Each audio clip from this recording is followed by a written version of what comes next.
नमस्कार। निगुरा को अंग। कबीरदास कहते हैं 64 कलाओं का ज्ञाता एवं 14 विद्याओं की निपुण होकर भी सद्गुरु ज्ञान के बिना अंधियारा है। हृदय रूपी आकाश मंडल में चेतन आत्मा रूपी अंतर ज्योति विद्यमान है। निगुरा इस दिव्य स्थिति में नहीं पहुंच सकता, पूर्ण सद्गुरु का शिष्य ही पहुंच सकता है। सुनसान घर में बैठकर किसका नाम लेकर बुलाएंगे? किस प्रकार आत्मज्ञान हीन मनुष्य की संगत करके अंतर आत्मा का बोध कैसे मिलेगा? गुरु की भक्ति के बिना राजा भी गधा होगा, दिन भर कुम्हार के मिट्टी लादेगा और उसे कोई घास नहीं देगा। कठोर हृदय वाले मनुष्य और सार शब्द वाले कठोर हृदय वाला मनुष्य और सार शब्द नहीं वेदता। जिसको कुछ शुद्धि बुद्धि श्रद्धा जिज्ञासा है, उसी के हृदय में वह वेदता है और ज्ञान विचार उत्पन्न होते हैं। पत्थर के ऊपर रेमझिम पानी बहुत बरसा, नरम मिट्टी गलकर पानी में मिल गई, परंतु कठोर पत्थर अपनी कठोरता का ही प्रेमी बना रहा। हरा वृक्ष ही पानी की प्रेम जानता है। सूखे काठ को चाहे जितने गहरे पानी में डुबा दो, वह उसके महत्व को क्या जाने। वृक्ष निर्जीव जड़ है, वह क्या जानेगा। सार यह है कि कोमल हृदय वाला ज्ञान उपदेश का आदर करता है, कठोर हृदय वाला ज्ञान का महत्व क्या जाने।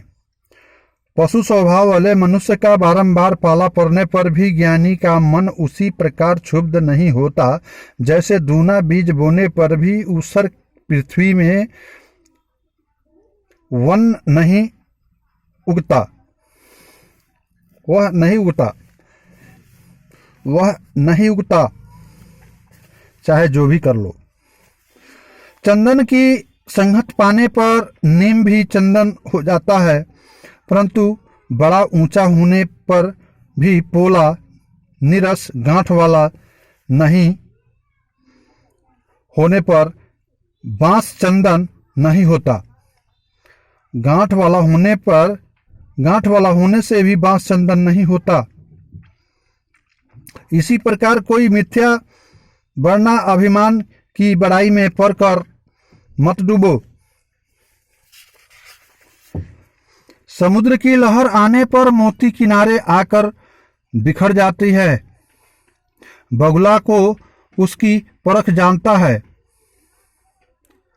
हंस चुन चुन कर खाते हैं। सुखदेव जैसे ज्ञानी को भी निगुरा होने से विष्णु जी ने अपनी सभा से घुमा दिया, यानी उठा के हटा दिया, नहीं बैठने दिया।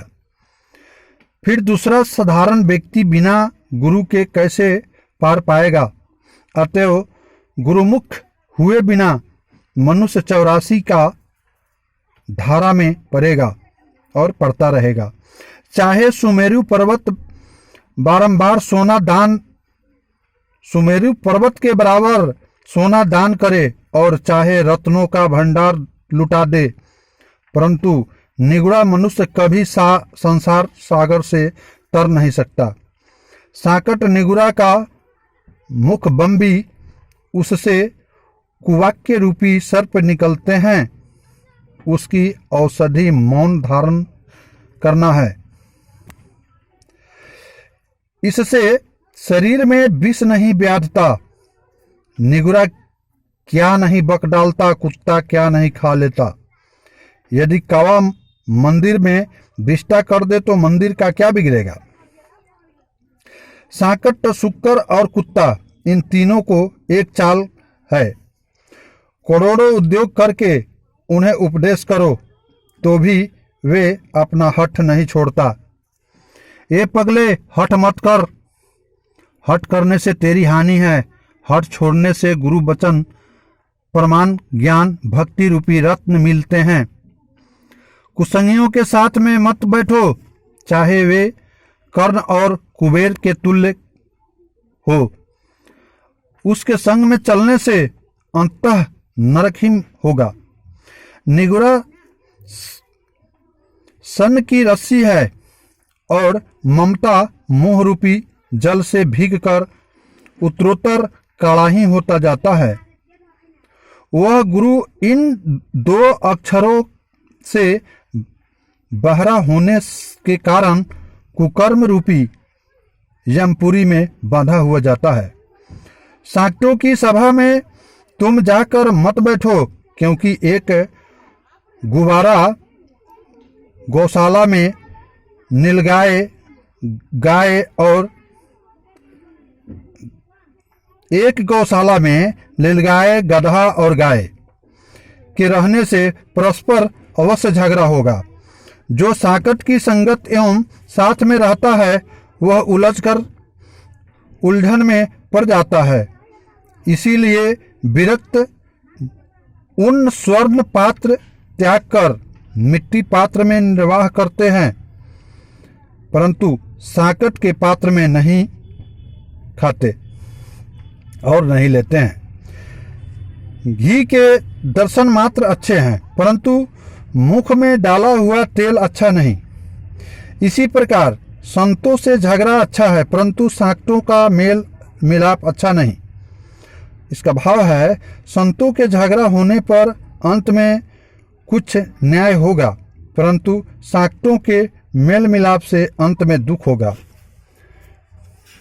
संत कबीर जी कहते हैं, संतों की लाते खाना अच्छा है, किंतु विवेकहीन के बात करना अच्छा नहीं है। संतों का लात खाने में आत्मसंतोष का सुख मिलता है और विवेकहीन के से बात करने में अपनी मर्यादा नष्ट होगी। पति भक्त और स्त्री साकट होने से एक ही घर में दो मत हो जाते हैं, फिर भक्ति का निर्वाह कैसे हो। हरिभक्तों संतों को आते हुए देखकर जिसका मुख सूख जाता है वह मूर्ख भाव भक्ति न समझने से कल्याण साधना से असावधान हो गया।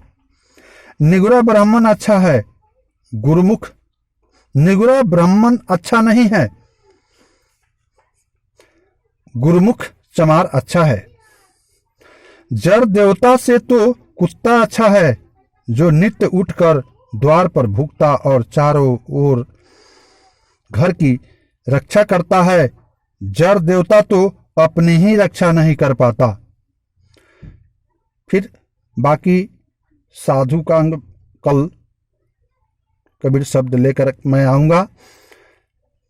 आप सभी को मेरा बहुत बहुत नमस्कार।